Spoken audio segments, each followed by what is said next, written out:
I found my fiancé's secret profile selling $2,500 overnight dates. So I booked him myself, and he walked into the hotel to find me waiting with his parents. My name is Claire Bennett. I'm 31 years old, and 6 months ago, I accepted a proposal from Ethan Carter, the man I had been dating for 3 years.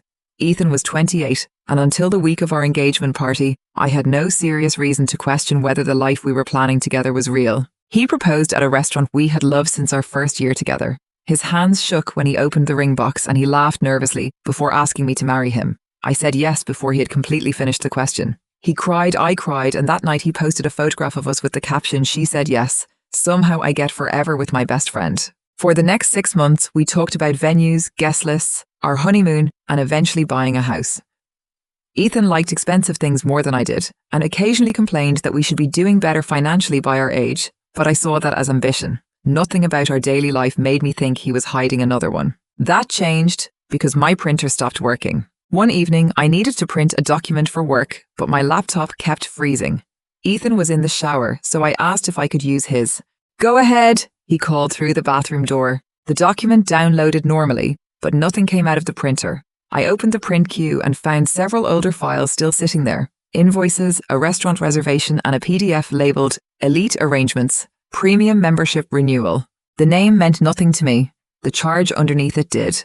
Quechua. Ethan and I had been discussing wedding expenses all week, so I assumed it was some subscription he had forgotten to cancel. I opened the receipt expecting to find exactly that. Instead, I saw Ethan's full name, his email address, and a link connected to his account. I clicked it. The page that opened had photographs of my fiancé I had never seen before. They weren't pictures from his phone or social media. They looked professionally staged.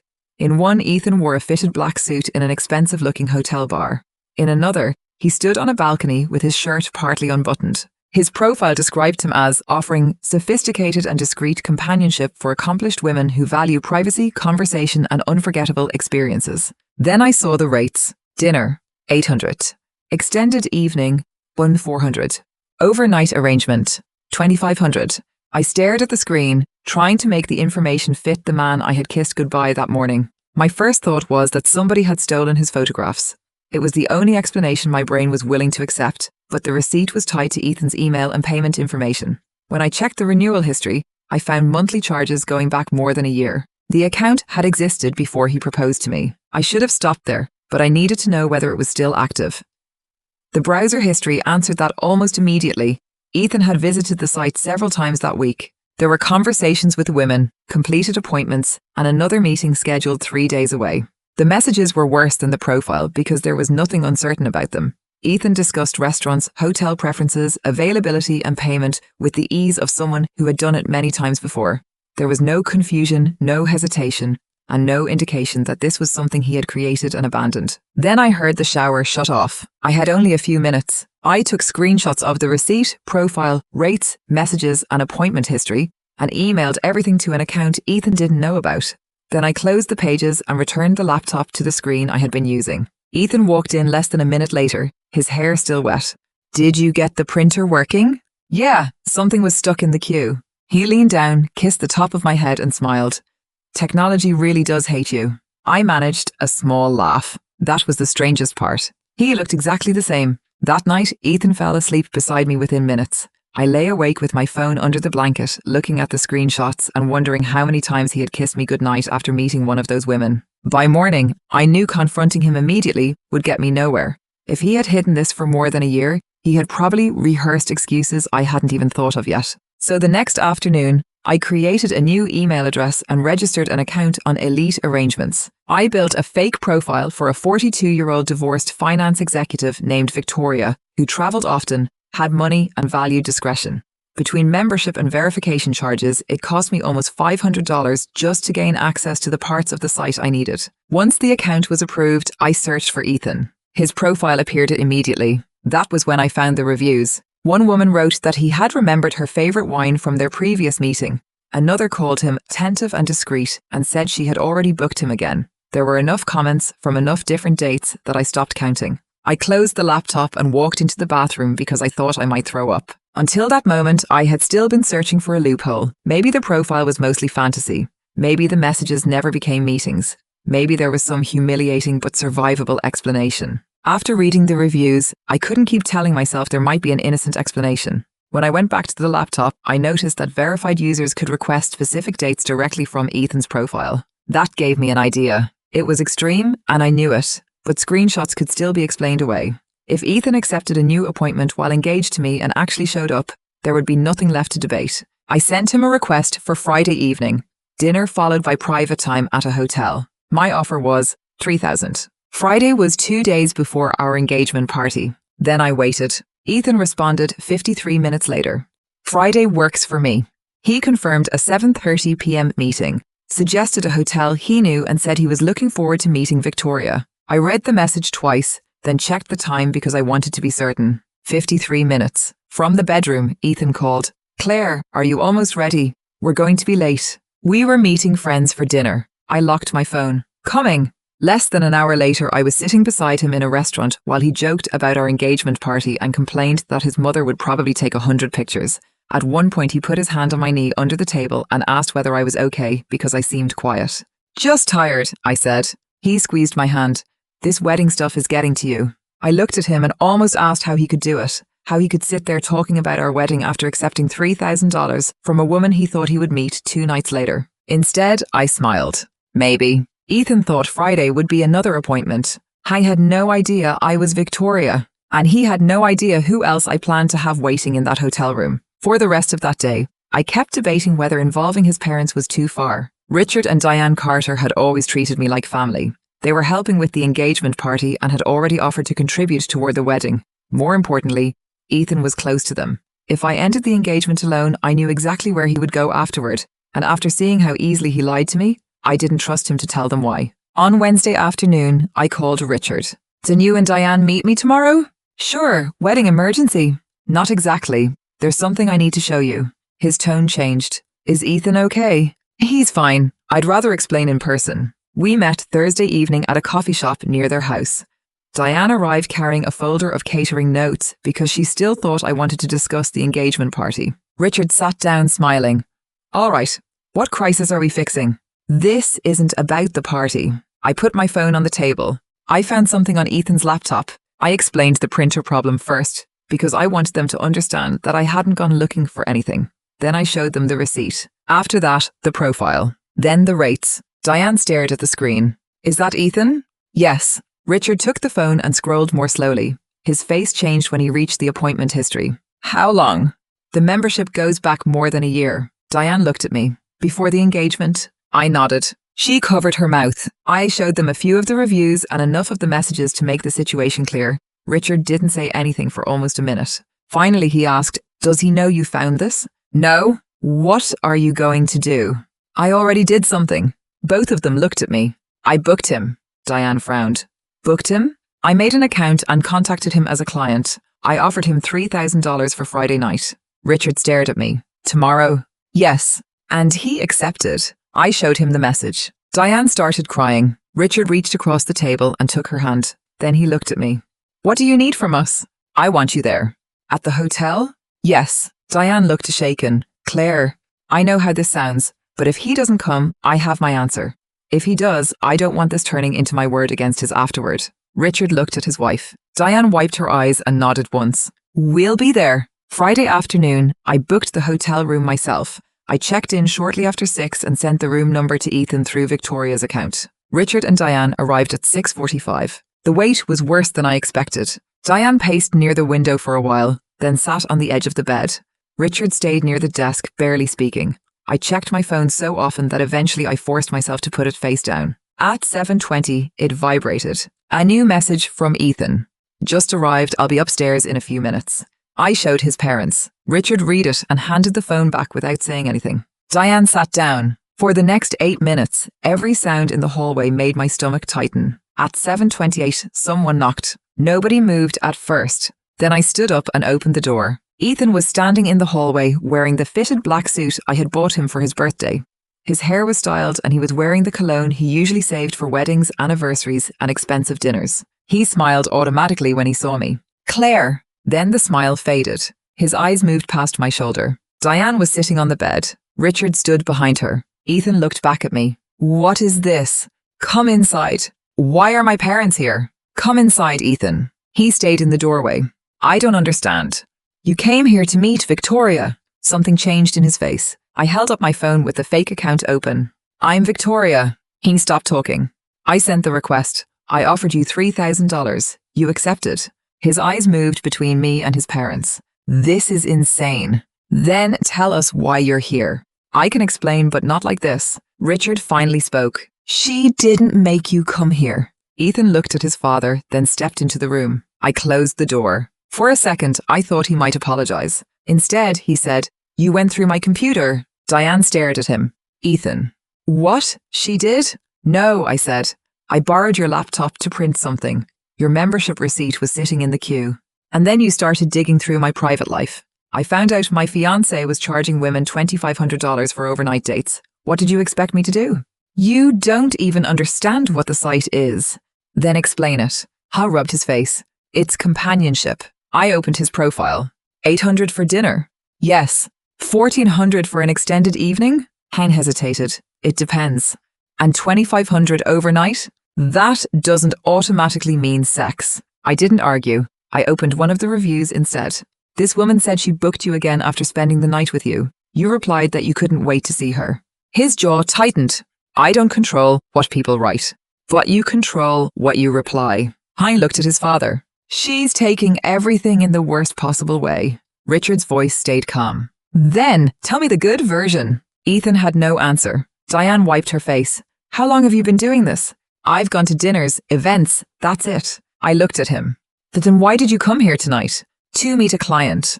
For what? He looked away instead of answering, and I didn't need another screenshot to understand why. I kept my voice steady.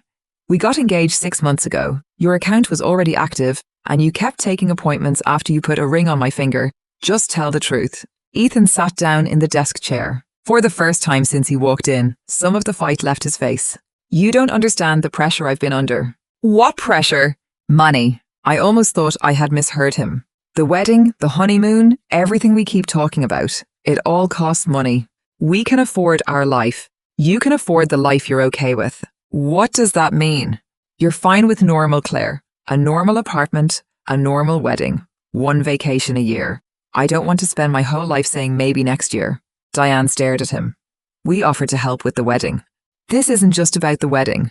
Then what is it about? I asked. He looked embarrassed now, which somehow made his answer worse. I wanted Bora Bora. I wanted a better watch for the wedding.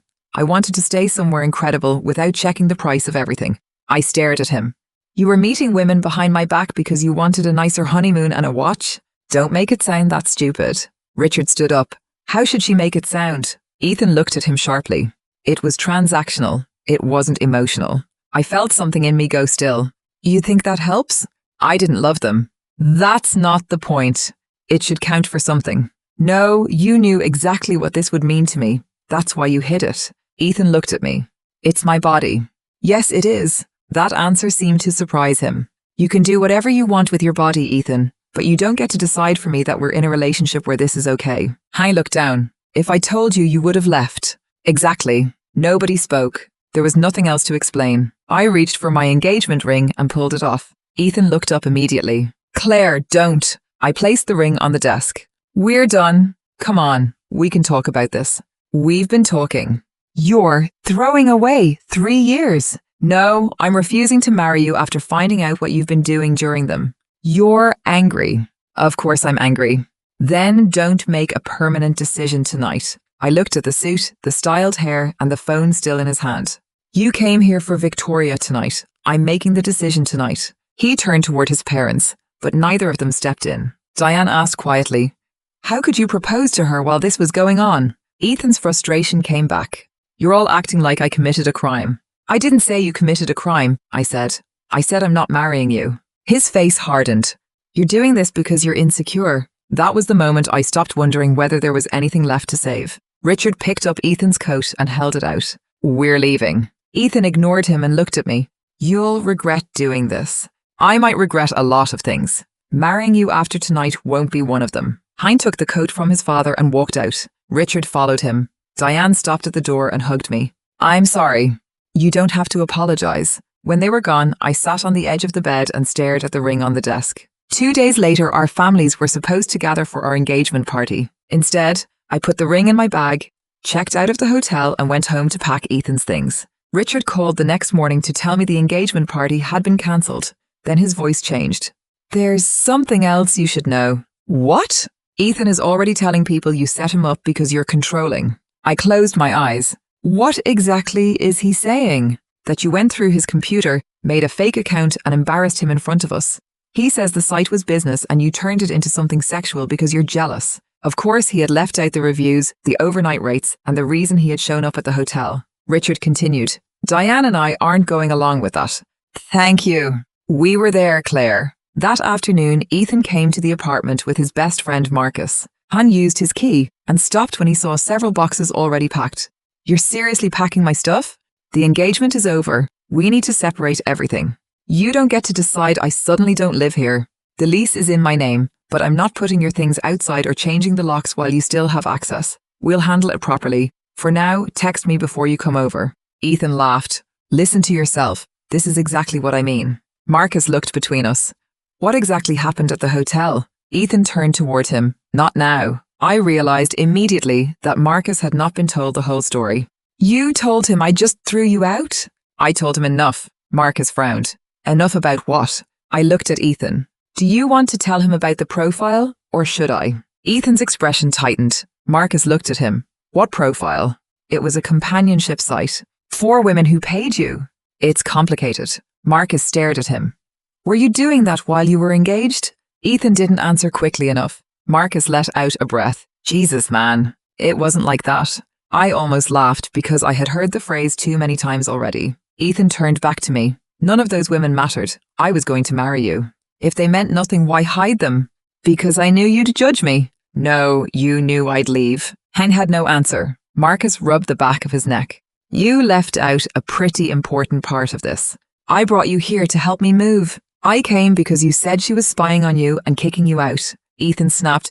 "Whose side are you on?" Marcus looked at him. "I'm on the side where you tell me the truth before asking me to defend you." That ended the argument faster than anything I could have said. Ethan took a duffel bag and some clothes and left with Marcus. Before walking out, he told me I would eventually realize I had destroyed 3 years over something that meant nothing. I answered, "Then it shouldn't have taken a fake account for me to find out about it." By Sunday afternoon, most people knew the engagement was over. They just didn't know why. Ethan filled that gap first. Friends began messaging me asking whether I had been monitoring his computer or controlling his money. On Monday, he posted publicly about being manipulated by someone who invaded his privacy and isolated him from people who loved him. He never used my name. I didn't need to. I didn't respond publicly. I saved the post. Marcus texted me later that day. "For the record, that isn't what happened Saturday. If you ever need me to confirm what I heard, I will." The next morning, a message arrived from a number I didn't recognize. "You think you can destroy someone's reputation and walk away? Be careful. People know where you work." That one scared me. I saved it and contacted an attorney I had already spoken with about separating our living arrangements. He told me not to respond, to preserve the original messages, and to document anything else that mentioned my home or workplace. I followed his advice. Ethan still had a key, so I also asked what I could legally do about the apartment. Because he had been living there, I didn't simply lock him out. We arranged for him to collect the rest of his belongings and document that he had moved out. A few days later, Richard came for the remaining boxes. I looked exhausted. "Ethan doesn't want to come." "That's probably easier." We carried the boxes to his SUV. Before he left, Richard handed me a key. "He gave this back." "His apartment key?" Richard nodded. "He knows he isn't moving back." Once Ethan confirmed in writing that he had moved out and returned his access, I had the locks rekeyed. By then, his public story was also starting to fall apart. Diane corrected relatives who had heard that I ended the engagement because I was jealous.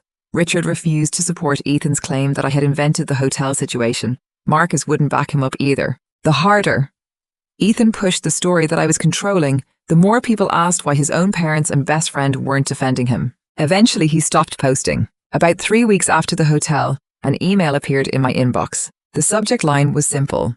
"I'm sorry."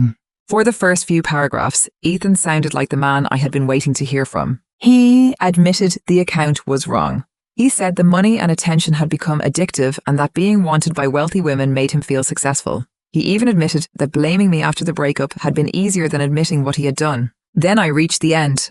I still love you. I still want the life we planned. If you're willing to meet me, I want to talk about counseling and rebuilding toward marriage. I'm not asking you to forgive me immediately. I'm asking you not to decide that 3 years of us meant nothing. 3 weeks earlier, those words might have hurt more. Now they mostly made me tired. His apology had arrived after his parents stopped defending him. Marcus refused to lie for him, and his story online started falling apart. Maybe some of his regret was genuine. I had no way of knowing anymore, and that was exactly why I didn't answer. 2 days later, he texted, "Did you get my email?" I ignored it. The following evening, "I just want one conversation without my parents, lawyers, or anyone else involved." I saved the message and left it unanswered. About a week later, Diane asked me to meet for coffee. She looked exhausted, with dark circles under her eyes that hadn't been there before. "He told us he apologized," she said. "He did. And you didn't respond?" "No." She nodded slowly. "I love my son, Claire, but I don't think you should take him back." I hadn't expected that. "You don't have to choose between us." "I'm not choosing. He's my son." But I watched him walk into that hotel, and then I watched him spend weeks blaming you for being there. Neither of us said anything for a moment. Then Diane reached across the table and squeezed my hand. "I'm glad you found out before the wedding." "So am I." That was one of the last real conversations we had. A few days later, Marcus called. "I wasn't going to tell you this, but I think you should know before somebody else does. Ethan's seeing someone." I was surprised by how little I felt. "Okay." "Apparently she has money, a lot of it." That caught my attention only because of everything Ethan had said about wanting a different lifestyle. "How long?" "Maybe a week." His apology email had arrived less than 2 weeks earlier. Marcus told me Ethan had posted a photograph from an expensive restaurant with a woman I didn't recognize. The caption said, "Sometimes losing the wrong future makes room for the right one." I almost asked for a screenshot, then stopped myself. "Don't send it." "You sure?" "Yeah, and unless something directly affects me, I don't want updates about him anymore." That night, I blocked Ethan's account. For the first time since finding the $299 receipt, there was nothing left for me to investigate. About 6 weeks after the hotel, I started therapy because I couldn't stop asking how I had missed something this big. Dr. Morgan asked what Ethan had been like before I discovered the account. That was the uncomfortable part. I hadn't been awful. He remembered birthdays, cooked when I worked late, helped when I was sick, and called from the grocery store because he knew I was picky about coffee. Our relationship had looked normal because most of it had felt normal. If there had been obvious signs, I think I'd feel less stupid, I admitted. Would obvious signs make his choices your responsibility? No. Then don't invent warnings just so you can punish yourself for missing them. That was the part of therapy I actually needed. I stopped going through old memories, trying to turn every expensive hotel he liked or every complaint about money into evidence I should have recognized. Ethan had wanted more than the life we were building, but he had plenty of ways to tell me that. He chose the one that depended on me never finding out. Over the next few months, my apartment slowly stopped feeling like the place Ethan had left. I rearranged the living room, moved my desk, and repainted the bedroom. The engagement ring stayed in a box at the back of my closet. I heard very little about Ethan after that. I didn't know whether the new relationship lasted or whether he ever returned to the site, and eventually I stopped wondering. The strange part was that the $299 receipt still crossed my mind sometimes. If the printer had worked normally that night, I might never have opened the queue. I might have married Ethan without knowing that the man standing beside me at the altar had been selling $2,500 overnight dates behind my back. Instead, I found out before the wedding. I still have the ring, but I never put it back on. Ethan walked into that hotel expecting Victoria. He walked out without a fiancé, and I walked away before his secret life became my marriage.